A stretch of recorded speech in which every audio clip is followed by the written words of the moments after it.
Այո։ Այո։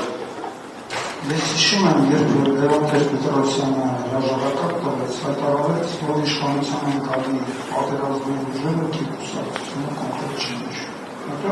2008 թվականին պարզվում է հիմա, որ համագործակցել է պատերազմի բերողի կամ ըստ դրանից հետո արդեն պատերազմի ուժի ներկայացուցիչի հետ։ Չկան իրեն ՀԱԿ-ի շտաբով արտգամավորել է։ Ինձ հետաքրքիր է դուք բարձր ինձ իրոք շրջահայաց դուք չեք տեսնում իմ հետ համագործակցության ժամանակ, թե հետագայում ինչպես ասացիք, որ հավաքագրվել է այլ ուժերի կողմից։ Մի փոքր հարց, ի վերջո դուք հաստատում եք, ժպտում եք այն փաստը, որ 18 թվականին Լևոն Տեր-Պետրոսյանը իրոք Նիկոլի Մասիվը Նիկոլյան ժամանակն է հողերը պետք է տաս, երբ որ հյուրընկալվում էր։ Եվ ըստ էության Նիկոլ Փաշինյանը այս վերջի 3 տարին կրկնում է ու ընդունում է, որ գիտակցված է գնացել Արցախը հանձնելու։ Եվ այսօր հասնում է, հայտարարում է, որ հանձնել է, որ Հայաստանը թոքից ազատի, թագարտից ազատի,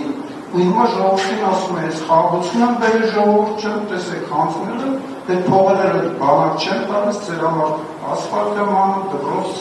մանկապարտեզ եմ կառուցում, թոշակներ եմ, հետ վճարով ավելացնում, այս կարգախոսով դնում են դրության։ Մենք ինչ կարգախոս ենք կրկատրելու այս ընտրություններից առաջ Նիկոլ Փաշինյանը։ Մի անճշտություն միանգամից իմ աչքին ընկավ ձեր ասածի մեջ, որտեղ դուք ասում եք ինքը ասում է փող չենք տալիս բանակին, չգիտեմ ինչի վրա ենք ծախսում, մինչդեռ բառացիորեն երեք ասեց, որ պարզ չի այս պատկերը ինչ համար ենք ուտակում, սաղ տալիս ենք բանակին միլիարդներ, բաներ եւ այլն, այսինքն մի քիչ չի բռնում, բայց լավ, այնտեղ շատ բան կա ձեր ասածի մեջ, որ չէր բռնում, հիմա այս կփորձեմ պատասխանել։ Նախ իհարկե Ես ինչ ծանր մեղ կա գործել առաջին նախագահ Լևոն Տեր-Պետրոսյանը, որ 2008 թվականին համագործակցել է մի մարդու հետ, որը 2020 թվականին պատերազմ էր բերելու հայ ժողովրդի գլխին։ Ահավոր ծանր մեղ կա, որտեղ պետք է պայծառատեսություն ունենար 2008 թվականին հասկանար, որ ապագա գործարարը աղետաբերի հետ գործ ունի, չէ՞։ Դուք եք բանանում, ակնարկում։ Շնորհակալ եմ։ Եթե այդ եք ակնարկում, ես անգամ կարծում եմ պատասխանելու բանել, պատճառել չունեմ, հիմքել չունեմ։ Առավել ևս, որ պատասխանեմ նաև ձեր հարցի մեկ այլ մասին, երբ որ ասում եք, բա միթե պարզ չէր Նիկոլ Փաշինյանը ինչ էր, բայց ով էր, դուք կարծում եք Հայ ազգային կոնգրեսում մեկը կար, որ Նիկոլ Փաշինյանին տեսնում էր Հայաստանի պետության ղեկավար։ Ես անձամբ այդ տարիներին, երբ որ այդ համագործակցում էի, ես իրան ասենք մարզպետի տեղակալի պաշտոնից ավել չէի էլ տեսնում ու չէի տա։ Ինքը կոպիտ ասած մեր հանրավակների DJ-ն էր։ Ինքն էր վարող էր էլի, հանրավակ վարող, դա շնորհքով անում էր։ Մեկ-մեկ իհարկե չափերը բաներ անում, շնորհքով ներխուժում էր, ասենք մի քիչ չափերը անցում էր, բայց այդ էր իր ձիրքը, այդ էր իր շնորհքը։ Ու ցավոք սրտի այդ շնորհքը ու այդ ձիրքը այսօր դառել է գլխավոր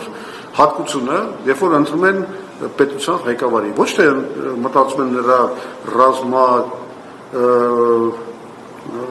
ստրատեգիական, ռազմավարական կարողությունների մասին, ոչ թե մտածում են նրա, ասենք, միջազգային հարաբերություններում ինչ-որ բան հասկանալու, աշխարհակական իրողությունները հասկանալու, ոչ թե մտածում են նրա վճռականության մասին, ռեֆորմներ անցկացնելու ունակության մասին, չէ, ասում են լավ է շշպռում, լավ չոտկեց, լավ, չգիտեմ ինչ արեց, կոխեց, եւ այլն եւ այլն։ Ահա, այդ ամեն ինչը Նիկոլը կարողանում է լավ անել, այդտեղ բանա ճիշտ է, ստիպված մենք էլ պետք է այդ մրցենք այդ հարցում ու կանենք, բայց հարցը այն է, որ ով էր իրան տեսնում պետության ղեկավար։ Մենք տեսնում ենք, Հայ ազգային կոնգրեսը երբևիցե ասել է, որ Նիկոլ Փաշինյանի տեսնում է պետության ղեկավար, այդպես բան մեզնից լսել եք։ Մենք իրան իր ընտրարշավում մասնակցել ենք, մենք իրան աջակցել ենք, Դա մրցավանջային երազում մենք չենք տեսնի, որ Նիկոլ Փաշինյանի նման մարդը կարող է լինի պետության ղեկավար։ Ի՞նչ մասին եք խոսում։ Հա, միտինգների DJ, հա, կարա, լավ է, բայց չէր համոզում, որպես այդ դերում իր պրոֆեսիոնալիզմը ձեր համար համոզիչ չէր, շատերի համար համոզիչ չէր։ Այդ գործում լավ է, չէ՞, ձիրք ունի, շնորհք ունի։ Մանիպուլյացիայի, խաբեության, ստորության, սաղին կրուտի տանելու, այդ հարցերում ֆանտաստիկա է։ Ուղղակի այն ժամանակ ինքը Տեր-Պետրոսյանի սիստեմի մեջ էր, իրան չենք թույլ տալիս մանիպուլացնել, ստորություններ անել, բան անել, խաբեությամբ զբաղվել։ Երբ որ ինքը դառավ ինքնուրույն լիդեր, բոլոր չափերը ու սահմանները անցավ։ Ինչ ա եղել։ Հա, պայծառատես չէր Տեր-Պետրոսյանը 2008 թվին, այդ չկան, այդ լավ, դրա համար կարող ենք ներողություն խնդրենք։ Վերջ, հա։ Էլի հարց կա։ Հա, որը։ 18 թվականին ես հանդիպեցի Նիկոլ Փաշինյանին, առանձնապես առաջարկել Հա, ինչ լավ է հիշեցրիք։ Այս հարցի պարզաբանումը այնքան ենք տվել։ Ուրեմն իրականում Տեր-Պետրոսյանը դիմել է 3 խնդրանքով։ Նիկոլ խնդրանքով, դիտողությամբ խնդրանքով իր համար շատ կարևոր պետության համար կարևոր բաներ արվել։ Մեկը եղել է այս, որ ինքը ասել է դու հրապարակի Սերժ Սարգսյանի կողմից ստացած վերջի փաստաթուղթը։ Շատ կարևոր է, որ դու այդ պլանկան դնես եւ դա քեզ կօգնի հետագայում, ասենք, ավելի հեշտությամբ լուծել հարցերը կարգավորման հետ կապված, նաեւ բոլորը կտենան ինչ ժառանգություն է ստացել։ Սա մեկ։ Իդեպ Տեր-Պետրոսյանը այդ բանը արել էր նաև 2007 թվին, դուք գիտեք, 2007 թվին ինքը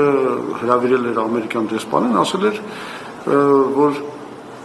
հիմա անկախ նրանից ով կդառնա նախագահ 2008 թվին, Սերժ Սարգսյանը թե ես, ճիշտ կլինի, որ այդ մադրիդյան սկզբունքները հրապարակվեն։ Այսինքն ֆիքսվի, որ դա պաշտոնական բան է, որից հետո նոր նախագահին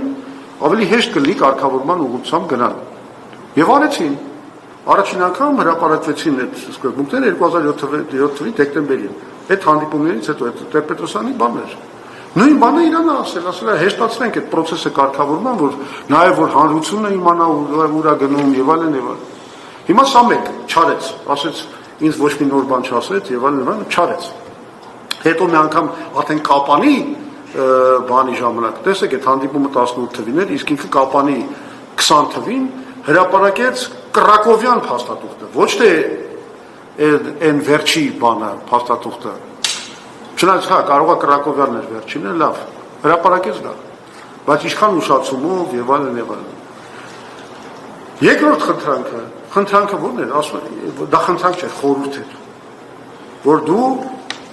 շատ խաթարել ես քո հարաբերությունները Ռուսաստանի հետ։ Անվստահելի ես իրանց համար դարել։ Պետք է Ռուսաստանը պետք է սիստեմային աշխատել, նախարարությունների միջոցով, տարբեր բաներ, դու ամեն ինչ դադարեցրել ես։ Գնա այդ հարաբերությունները բան արա, ավելի լուրջ աշխատանքային մակարդակի վրա բարձրացրու։ Եվ երրորդ բանը, դա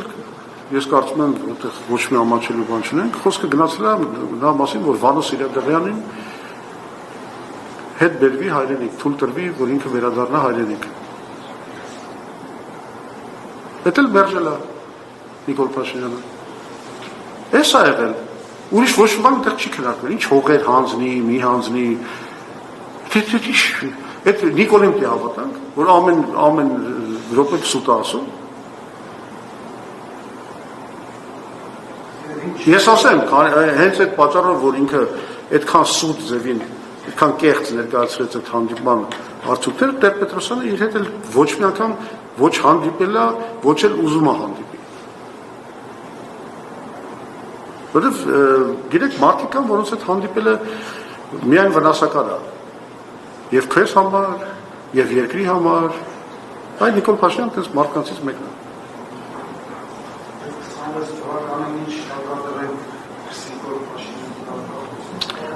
Նիկոլ Փաշինյանի կարգախոսին պետք է հարկադրել այն ինչ որ ես ասացի, իրական խաղաղության ծրագիր, ոչ թե այս փուչ ստից կեղծ խաղաղությունը, որ միջև Ադրբեջանի ստորագրությունը չունենք ու ունենք բազմաթիվ պահանջներ, որոնք շատանում են։ Այսինքն երևում է, որ ոչ միտեղ չի տանում, իսկ օգոստոսյան այդ հռչակագրով ստեղծվում է տրիպ միջանցքը, որը ունի շատ միակողմանի աշխարհակական առումով, շատ միակողմանի սպասարկում Իսրայելի շահերի, Միացյալ Նահանգների եւ անտեսում է Իրանի, Չինաստանի, Հնդկաստանի եւ Ռուսաստանի շահերը։ Ընդ որում նաեւ սահմանափակում է մեր ինքնիշխանությունը, որովհետեւ երբ որ դու գալու ես մի խաղաղության, որի հետևանքով լոգիստիկ բացարձակ կախվածության մեջ ես հայտնվում Ադրբեջանից, դա խաղաղություն չի, դա բան է, ինչ ասեմ, վասալային պետության, դա ադրբեջանացում է։ Դա համար մենք ասում ենք, պետքա, հա, ու իդեպ նաև ասում ենք, որ սա նաև բան չունի, ապագա չունի այս խաղաղությունը, որովհետև դու վերածում ես այս միակողմանի լուծումով, Հայաստանը վերածում ես պրոքսի պատերազմի թաթերաբեմի։ Հետևաբար մենք ասում ենք, եթե մենք ինքնիշխան պետություն ենք, մենք այս մեր ձեռը տիվերցնենք եւ Սյունիքը, Զանգեզուրը, որը աշխարհակահաղական նշանակություն է ձեռք բերել որպես տրանզիտային մի կարևոր տարածք, մենք այդ բանը պիտի ծառայեցնենք ամբողջ աշխարհին եւ ընդ որում հաստատելով աշխարհակահաղական բալանս։ Եվ ամենակարևոր հարցը որ դիլուծենք այդ առումով, կառուցենք բանի Հայաստանը Իրանին կապող երկաթուղի։ Ներգրավելու ասացի արդեն BRICS երկրներին։ Այս արդեն խաղաղության ծրագիր է։ Ալտերնատիվ ծանրակշիռ մեր ինքնիշխանությունը ու անկախությունը ապահովող, մեզ իսկապես տրանզիտային հաբ դարձնող այս է ծրագիրը։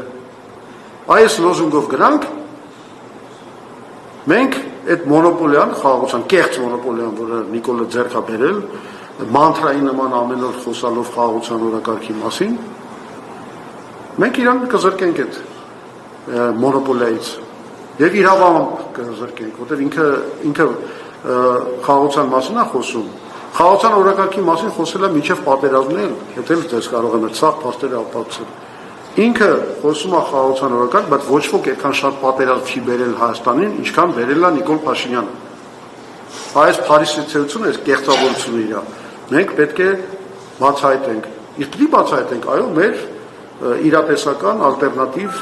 պլանով, որը դա անգամ կարելի ասել ալտերնատիվ չի, ինքը ալտերնատիվ պլան չի, ինքը միակ պլանն է խաղաղության, տևական, իրական խաղաղության միակ պլանն է։